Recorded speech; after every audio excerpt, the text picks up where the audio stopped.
نماز اچھی ہے، روزہ اچھا ہے، حج اچھا ہے، زکوٰۃ اچھی ہے، مگر میں باوجود اس کے مسلمان ہو نہیں سکتا نہ جب تک کٹ مروں میں خواجہ بطحا کی حرمت پر خدا شاہد ہے کہ کامل میرا ایمان ہو نہیں سکتا۔ اللہ اکبر۔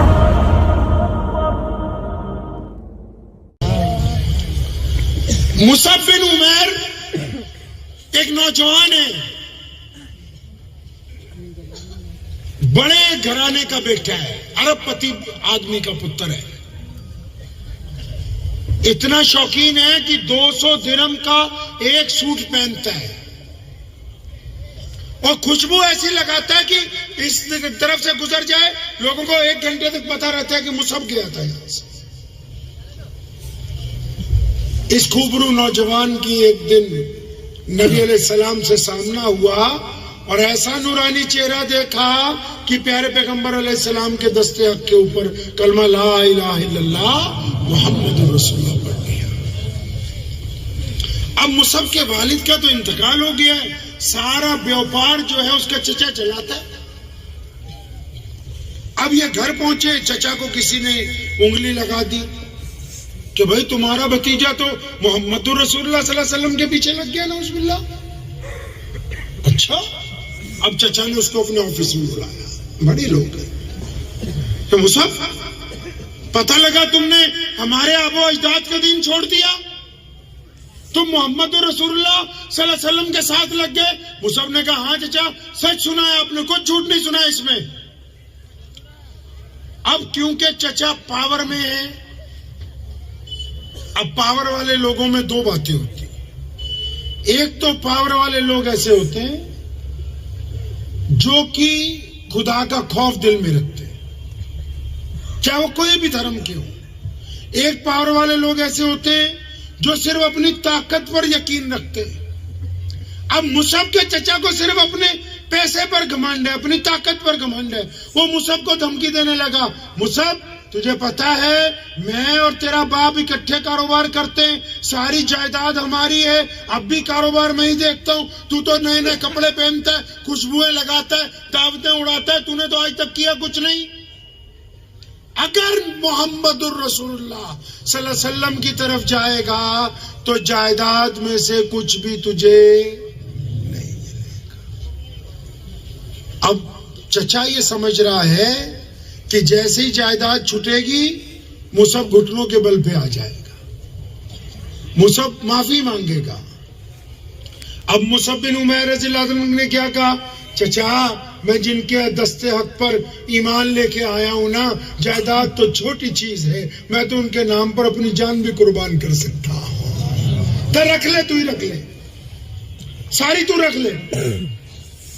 اب اس کو غصہ چڑھ گیا اور اب اس نے کہا اپنے آفس میں ہی دفتر میں مصعب کو کھڑا کیا ہوا ہے اپنی حویلی میں، کہہ رہا مصعب اچھا ہے اس سے ایسا کر، اب تو مان تو رہا نہیں، جائیداد میں سے تو بے دخل ہے، اس وقت تیرے پاس جو کچھ ہے، جو درہم و دینار تیرے پاس اس وقت ہے، اور یہ باہر جو تیری سواری کھڑی ہے، بہترین اونٹ کھڑا ہے، یہ بھی یہیں چھوڑ کے جانا ہوگا، میں یہ نہیں دوں گا تجھے، اپنی جیبیں خالی کر۔ اب مصعب بن عمیر رضی اللہ تعالیٰ جو عاشق ہوتے ہیں نا، عاشق جو ہوتے ہیں نا جی، عاشقوں کا ڈھنگ ہی کچھ اور ہوتا ہے۔ عاشق کبھی یہ نہیں چاہتے کہ ان کے عشق کا اظہار ہو۔ دلی کی جامع مسجد کی سیڑھیاں ایک جرنل انگریز چڑھ رہا تھا، 1932 کے آس پاس کی بات ہے، وہ چڑھا تو وہاں مسلمان گداگر بیٹھے تھے کہ اللہ کے نام پر کچھ دے جاؤ، وہ رکا، اس نے اپنا بٹوا نکالا، کچھ پیسے ایک مسلمان گداگر کو دیے اور وہ چلا گیا اندر۔ تو جب وہ اندر جا رہا تھا تو اس کی جیب میں سے وہ بٹوا وہیں پر گر گیا۔ اب یہ مسلمان گداگر اٹھا، اس نے وہ بٹوا اٹھا کے اپنے پاس سنبھال لیا، اس کا ارادہ یہ ہے کہ جب وہ واپس آئے گا تو میں اس کو یہ لوٹا دوں گا۔ وہ واپس آیا ہی نہیں، اردو بازار کی طرف سے سیڑھیاں چڑھا، جامع مسجد کا دورہ کیا اور دوسری طرف کے دروازے سے باہر چلا گیا۔ 10 سال گزر گئے، 40 کی دہائی میں پھر اس کی ڈیوٹی دلی میں لگ گئی اس انگریز جنرل کی. وہ اب کی بار وہ اپنے بیوی بچوں کو لے کے آیا کہ چلو دلی میں تو رہ رہے ہیں, تمہیں شاہجہانی مسجد دکھاتے ہیں. یہ جامع مسجد کا نام جامع مسجد نہیں ہے, شاہجہانی مسجد ہے, کہ چلو تمہیں شاہجہانی مسجد دکھاتے ہیں. اب وہ اپنے بچوں کو لے کے جب سیڑھیاں چڑھ رہا ہے, اب مسلمان گداگر نے دیکھ لیا کہ وہی صاحب ہیں جو 10 سال پہلے آئے تھے. اب اس نے ان کو آواز دے کے روکا کہ صاحب رک جائیے, آپ کی ایک امانت میرے پاس ہے. تو اس انگریز نے پوچھا بھئی میں تجھے کیا امانت دے کے گیا ہوں, میری تو کوئی ایسی امانت نہیں ہے. کہنے لگا نہیں رکو. اس نے اپنی گدڑی میں سے اندر سنبھال کے بہت سے کپڑوں میں لپیٹ کے ایک چمڑے کا بہترین بٹوا رکھا ہوا تھا, وہ نکالا اور اس انگریز کو دیا کہ یہ آپ لے لیجئے, آپ کا گر گیا تھا. اس نے دیکھا, پہچان گیا کہ واقعی میرا بٹوا ہے. تو اس نے اس کو کہا, اس غریب کو, اس مانگنے والے کو, کہنے لگا تیرا دماغ ٹھیک ہے, تو پاگل ہے. تو اس نے پوچھا کیوں, آپ مجھے پاگل کیوں کہتے ہیں؟ کہنے لگا اس بٹوے میں اتنے پاؤنڈ ہیں کہ تو چاہتا تو ایک اچھا گھر خرید لیتا. اس بٹوے میں انگریز سلطنت کی اتنی دولت پڑی ہوئی ہے کہ تو چاہتا تو اچھا گھر خریدتا یا دکان بناتا, کام کرتا. تو نے اتنے سال سے کھول کے بھی نہیں دیکھا اس میں ہے کیا؟ تو اس گداگر نے یہ کہا تھا اس انگریز کو. کہنے لگا صاحب آپ چلے جاؤ, آپ نہیں سمجھیں گے, یہ عشق کی باتیں ہیں. اب جو اتنا کہہ کے وہ گداگر پلٹ آیا تو انگریز کے پاؤں رک گئے. وہ اس گداگر کے پاس ہی بیٹھ گیا. کہنے لگا اس بٹوے میں کیا عشق ہے, اب جب تک تم مجھے بات نہیں سمجھاتے میں آگے کیسے جاؤں. اب اس نے اسے کہنا شروع کیا. کہنے لگا بات سنو, میں ایک مسلمان ہوں, میں گداگر ہوں, سارا دن مسجد کی سیڑھیوں پر بیٹھتا ہوں, اپنے رب کے نام پر لوگوں کو آوازیں دیتا ہوں. تم آئے تھے, بٹوا گر گیا تھا, میں نے بٹوا اٹھا لیا, تمہارے انتظار میں تھا, میں نے سنبھال کے رکھا, تم نہیں آئے, میں نے اس کو اتنے سال اس لیے سنبھال کے رکھا کہ تم اپنے آپ کو عیسائی کہتے ہو, تم عیسیٰ علیہ السلام کی امت میں سے ہو. اب میرے دل میں پہلے دن سے ایک بات ہے کہ ایک گداگر سن لے کان کھول کے کہ کل قیامت کو اس کے نبی نے اگر تیرے نبی کو تانا مار دیا کہ تیرے گداگر نے میرے ایک امتی کا بٹوا چھپا لیا تھا, تو میرے نبی کو کہیں خفگی نہ اٹھانی پڑے. اپنے نبی کی عزت کے لیے اس بٹوے کو سنبھال کے رکھا ہوا ہے. عشق تو آج بھی ادا ہوتا ہے. یہ عمار بن یاسر اور بلال رضی اللہ تعالیٰ عنہ, مصعب بن عمیر جو عشق دکھا رہے ہیں, وہ عشق تو آج بھی ادا ہوتا ہے. اب مصعب کو چچا کو اور غصہ آ گیا, سب پیسے بھی نکلوا لیے. اب مصعب جب باہر نکلنے لگا وہ ضلالت پر اتر آیا. اس نے مصعب کو ادھر بلایا, کہتا ادھر آ, یہ جو قیمتی کپڑا پہنا ہوا ہے, یہ جو قیمتی کرتا پہنا ہوا ہے, یہ ہمارے پیسے کا ہے. جبہ اتارو. مصعب نے جبہ اتارا تو اس کو کہنے لگا یہ جو زیر بند کپڑا باندھا ہوا ہے یہ بھی اتارو, ہمارے پیسے کا ہے. وہ بھی اتروایا, سر سے لے کے پیر تک برہنہ کر دیا. تمام کپڑے مصعب بن عمیر جیسے نوجوان کے اتار لیے. چچا کے ذہن میں ہے کہ کپڑے اترواؤں گا, ڈر جائے گا, بھیک مانگے گا, کہے گا کہ مجھے معاف کر دو. مصعب نے کوئی پرواہ نہیں کی, ویسے ہی چلتا ہوا اپنی ماں کے کمرے میں گیا. اماں نے دیکھا بیٹا سر سے پیر تک بنا کپڑوں کے, آنکھوں پہ ہاتھ رکھ لیے. پوچھا بیٹا یہ کیا ہوا؟ مصعب کہنے لگا اماں, چچا نے محمد الرسول اللہ کے دین کی وجہ سے سب کچھ چھینا ہے. اماں تو پتہ ہے جب میں پیدا ہوا تھا میرے لباس نہیں تھا, تو وہ خاتون ہے جس نے مجھے کپڑے پہنائے, آج تیرا بیٹا پھر بے لباس کر دیا گیا. والدہ نے اپنا عورتوں والا جبہ دیا. مصعب بن عمیر جب وہ جبہ پہن کے نبی علیہ السلام کے پاس پہنچے, جب پیارے پیغمبر نے دیکھا کہ میرا لاڈلا صحابی عورتوں کے لباس میں, اور جب یہ پتہ لگا کہ گھر سے بے دخل کیا گیا, کپڑے اتروائے گئے, ننگا کر کے بے عزتی کی گئی, تو نبی علیہ السلام کی آنکھوں میں آنسو آ گئے. فرمایا میرے اللہ جی میں اس سے راضی ہوں, آپ بھی اس سے راضی ہو جائیں. اور پھر مصعب وہ ہے کہ نبی علیہ السلام نے جب مدینے جانا تھا 2 سال پہلے, جب مدینے والے آئے کہ ہمیں کوئی امام دے دو, ہمیں کوئی قائد دے دو, ہمیں کوئی بہترین مسلمان دے دو, ہمیں کوئی عالم دو, کوئی شیخ الحدیث دو, ان کی قیادت نبی علیہ السلام کے جانے سے پہلے اگر کوئی نوجوان کرتا ہے تو مصعب بن عمیر کرتے ہیں رضی اللہ عنہ. نماز اچھی ہے، روزہ اچھا ہے، حج اچھا ہے، زکوٰۃ اچھی ہے، مگر میں باوجود اس کے مسلمان ہو نہیں سکتا نہ جب تک کٹ مروں میں خواجہ بطحا کی حرمت پر خدا شاہد ہے کہ کامل میرا ایمان ہو نہیں سکتا۔ نبی علیہ الصلوۃ والسلام نے یہ جو پیارا پیارا دین ہمیں عطا فرمایا ہے، جس کو آج کل ہم نے اپنے حساب سے گوٹیاں فٹ کر لی ہیں جس میں اپنی اپنی، اس دین کا مقصد کیا ہے پتہ ہے آپ کو؟ دین کا کیا مقصد ہے پتہ ہے بھائی؟ کوئی بتا سکتا ہے کہ نبی علیہ السلام کے دین کا میرا کوئی ہندو بھائی، کوئی سکھ بھائی، کوئی دلت بھائی، کوئی جینی بھائی یہ پوچھے تم سے اے میرے مسلمان بھائی اپنے دین کا مطلب مجھے سمجھاؤ، ذرا مجھے مقصد سمجھاؤ، اسلام کیا چاہتا ہے؟ اور اس دور میں ضروری بھی ہے، جب واٹس ایپ یونیورسٹی نے غلط فہمیاں پیدا کر دی، ضرورت بھی ہے کہ ہمیں اپنے دین کے بارے میں بتاؤ کہ ہمارا کوئی پڑوسی بھائی پوچھے تو ہم بتا بھی سکیں۔ اب بتاؤ مجھے ذرا کہ بھج کے مسلمانوں پتہ بھی ہے کہ اسلام کا مقصد کیا ہے؟ پتہ ہے؟ نہیں پتا۔ اسلام کیا کہتا ہے دنیا سے؟ اچھا یہ تو پتہ ہی ہوگا کہ ہم لوگ نماز کیوں پڑھتے؟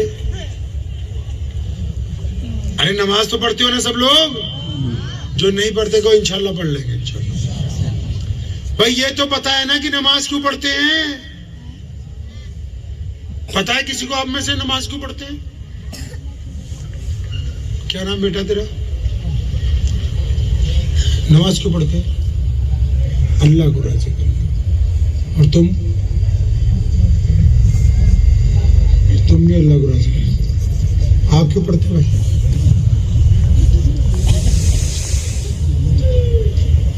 گھبراؤ نہیں ہے، باقی سب بھی تیرے جیسی ہی ہیں۔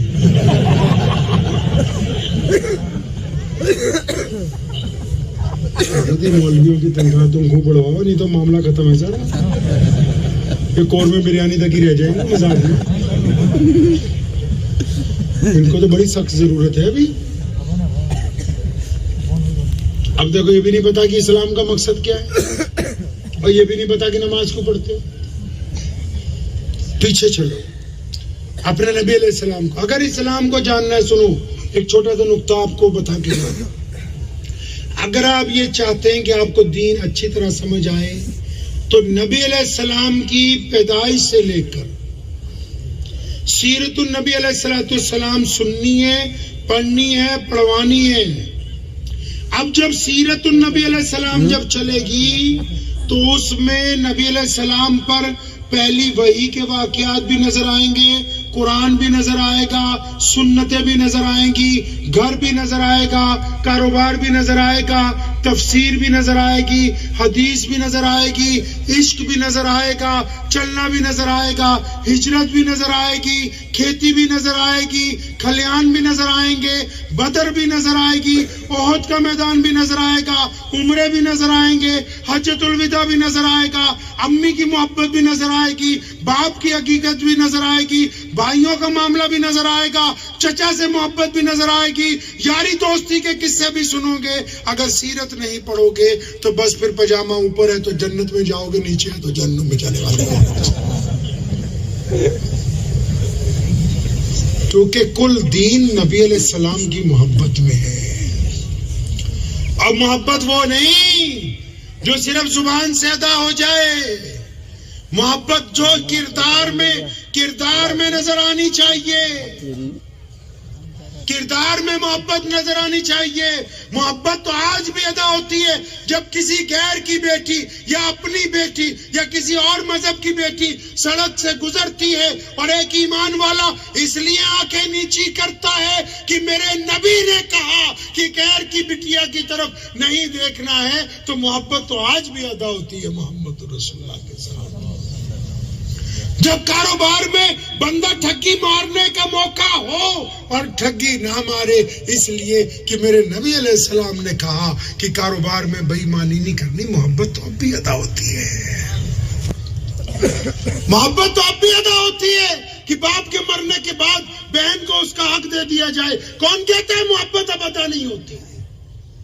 محبت تو اب بھی ادا ہوتی ہے کہ پڑوسی جس مرضی مذہب کا ہو، اگر پڑوسی دکھ میں ہے تو ہم اس کے کندھے سے کندھا ملا کے کھڑے ہو جائیں. اگر پڑوسی پریشانی میں ہے ہم اس کی پریشانی کو کم کریں. اگر پڑوسی کو کوئی دکھ ہے تو ہم اس کا جا کے دکھ بانٹ دیں. محبت تو آج بھی ادا ہوتی کہ میرے نبی نے کہا کہ پڑوسی کوئی بھی ہو، چاہے غیر مسلم کیوں نہ ہو، پڑوسی کے ساتھ جو بے ایمانی کرے گا وہ مسلمان نہیں کہلائے گا. محبت تو اب بھی ادا ہوتی ہے. تو 1450 سال پیچھے چلتے ہیں. مکہ ہے. نبی علیہ السلام کو نبوت کب دی گئی پتہ ہے؟ پیارے نبی علیہ السلام جو نبی بنائے کب بنائے پتہ ہے؟ مکے میں نہیں بنائے گئے نبی. اللہ نے جب کائنات بنانی تھی تو پہلے نبی علیہ السلام کو نبی بنانے کا فیصلہ کیا گیا اور پھر کائنات بنائی گئی. پھر ساری روحوں کو ایک جگہ اکٹھا کیا گیا اور پھر تمام روحوں سے محمد رسول اللہ کے خاتم النبیین ہونے کا حلف دلوایا گیا. آدم کہتے ہیں کہ جب میں جنت میں تھا تو پتوں پر لکھا ہوا تھا لا الہ الا اللہ محمد رسول اللہ صلی اللہ علیہ وسلم. لقمان حکیم نے بیٹے کو کہا تھا کہ کبھی کوئی دعا نہ قبول ہوتی ہو نا تو محمد کا نام لے کے صلی اللہ علیہ وسلم میرے رب سے مانگنا، جو چاہو گے وہ مل جائے گا. اب مکہ ہے. نبی علیہ السلام کو اللہ نے حکم دے دیا کہ اب ان لوگوں کو بتاؤ کہ آپ ہی ہیں وہ جن کے لیے ہم نے کائنات کو بنایا، وہ آپ کی ذات ہے. اب نبی علیہ السلام نے جب بتایا نا، سب سے پہلے دیکھو، سب سے پہلے کون مسلمان ہوا؟ ہم سب کی ماں امی خدیجۃ الکبریٰ رضی اللہ تعالی عنہ. پردھانوں بن جو بندے تسی. اور پھر سیدنا ابو بکر صدیق رضی اللہ تعالیٰ عنہ. غلاموں میں سیدنا سمیہ، عمار بن یاسر اور سیدنا بلال، اور بچوں میں نوخیز جو نوجوان ہونے والے بچے تھے، ان میں سب سے پہلے جس نے یہ کہا ہے کہ یا رسول اللہ صلی اللہ علیہ وسلم چاہے کچھ ہو جائے، آندھی آئے، طوفان آئے، دشمن ایک طرف ہو جائے، سب آپ کے مخالف ہو جائیں، اگر کسی نے کھڑے ہو کے لبیک یا رسول اللہ کا نعرہ لگایا تو اور کوئی نہیں، ہم سب کے مالک مولا علی کرم اللہ وجہ کی ذات گرامی ہے. مولا علی نے کہا تھا یا رسول اللہ میں ساتھ ہوں.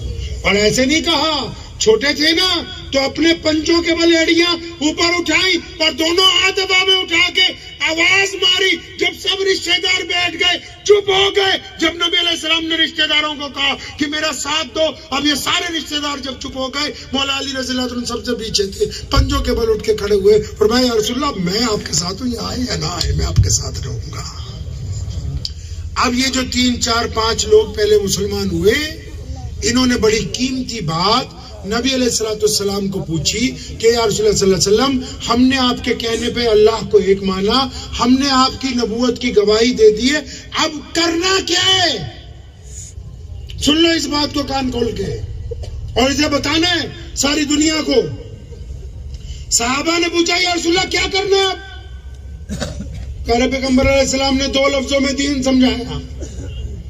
اب آپ کسی کو یہ تو نہیں کہہ سکتے نا، کوئی پوچھے اسلام کیا ہے کہ جی نماز پڑھنے والا مسلمان ہوتا ہے، کہ جی روزہ رکھنے والا مسلمان ہوتا ہے. نہیں، نبی علیہ السلام نے ہمیں سمجھایا کہ جو بندہ ایک اللہ اور اس کے رسول علیہ السلام پر ایمان رکھتا ہو، اس پر لازم ہے کہ وہ دنیا کے تمام لوگوں کو برابری کا درجہ دے گا.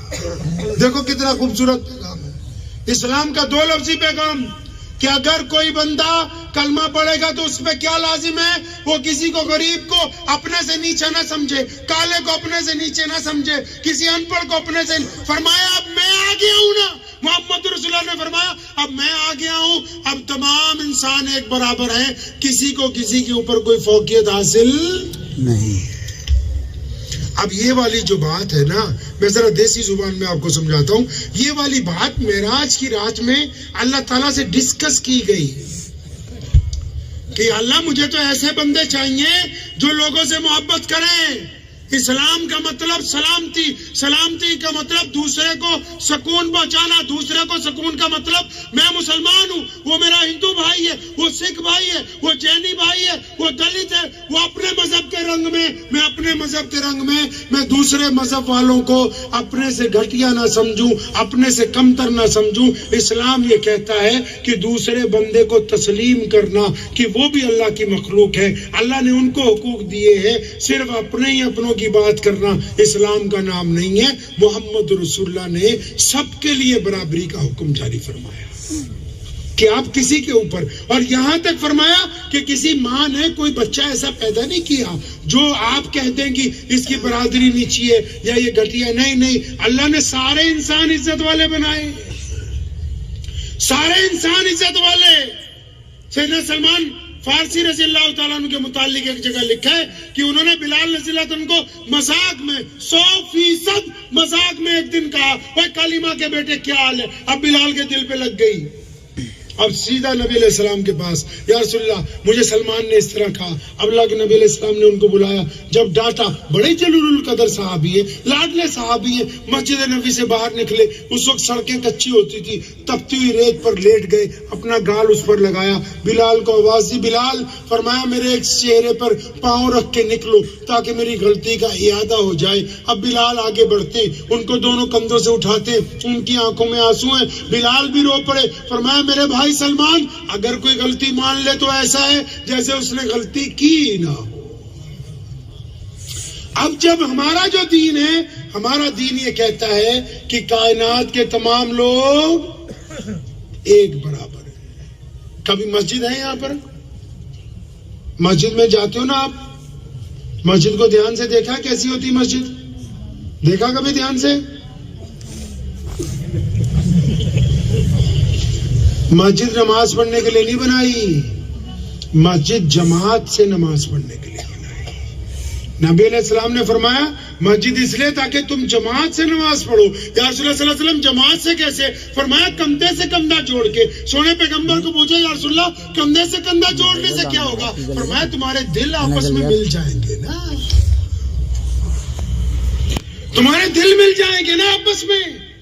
پھر اگر فجر میں عبد الرحمان نہیں آیا، ظہر میں نہیں آیا، عصر میں نہیں آیا، تو مغرب میں اس کے نمازی دوست کہیں گے آج کہاں عبد الرحمان، چلو پوچھ کے آتے ہیں، اس کا دکھ درد بانٹیں گے.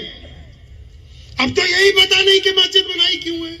مسجد میں نبی علیہ السلام کے پاس غریب آتے ہیں، کپڑے لے کے جاتے ہیں، بھوکے آتے ہیں، کھانا کھا کے جاتے ہیں، مسافر آتے ہیں، سواری لے کے جاتے ہیں. وہ مسجد تو ماں کی طرح بنائی کہ اس میں جو عبادت گزار ہوں گے وہ سب کا دھیان رکھیں گے.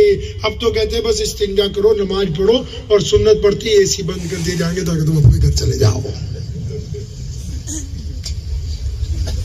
دین کو سمجھے، دین آسان ہے. اب مسجد میں پھر جاؤ، دوبارہ مسجد میں جائیے. ابھی ہم عشاء کی نماز پڑھیں گے، مؤذن تکبیر کہے گا، امام نیت باندھ لے گا. اب میں آپ کا خاص مہمان ہوں، مفتی صاحب بیٹھے ہوئے ہیں، محتمم صاحب بیٹھے ہیں، صدر صاحب بیٹھے ہیں، کتنے ذمہ دار بیٹھے ہیں. اب ہم لوگ وضو کرتے ہوئے لیٹ اگر ہو جائیں گے تو آپ ہمیں کہاں جگہ دو گے جی؟ امام نے نیت باندھ لی، ہم لیٹ پہنچے تو کہاں جگہ دو گے؟ اور بولو تو صحیح، پیچھے. اور اگر جمعے کی نماز ہو رہی ہو، ہم اور لیٹ ہو جائیں تو کہاں جگہ دو گے؟ اور پیچھے کہاں؟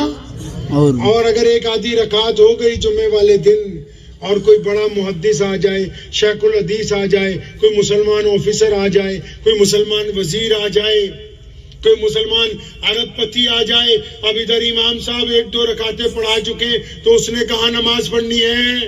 وہاں جہاں مسلمانوں نے اپنی جوتیاں اتاری ہیں نا، ان جوتیوں کو دائیں بائیں کر کے اس کو وہاں مصلی بچھا کے نماز پڑھنی، کیونکہ یہ محمد الرسول اللہ کی مسجد ہے. اس میں کسی امیر کو، کسی غریب پر، کسی گورے کو، کسی کالے پر کوئی فوقیت حاصل نہیں ہے. یہ بار بار سکھاتی ہے مسجد. ہم دین کو اس روش میں نہیں لا رہے جس روش میں دین کی ضرورت ہے.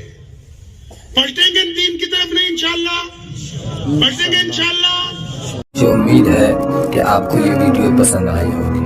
اگر پسند آئی ہو تو یہ آپ اپنے دوستوں کے ساتھ شیئر کریں اور اس چینل کو سبسکرائب ضرور کریں.